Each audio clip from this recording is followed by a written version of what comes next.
انا صديقه زيك. شكرا لحضرتك. ايه الجمال ده؟ انا كله بشكر فيكي. بس حلو قوي ان هي ما استغلتش الموضوع، قالت لك اسماء ارسمي لي لوحه بقى. خليني يا اسماء نتكلم برضو في موضوع الرسم، ان انا برسم ورده غير ان انا ارسم اشخاص تاني خالص.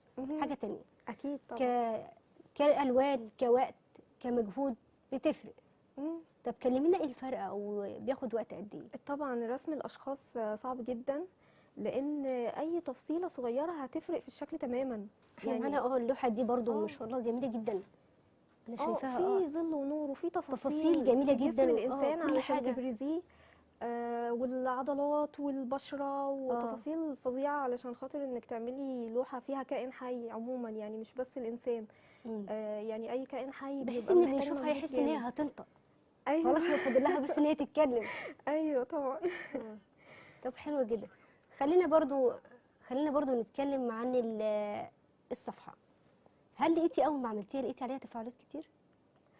في البدايه هي كانت ما بيني وبين اصحابي، يعني انا ما كنتش شغاله عليها قوي لان كنت مندمجه اكتر في في الدراسه. الشغل وفي الدراسه في تمام. مجال الديزاين والسوفت وير.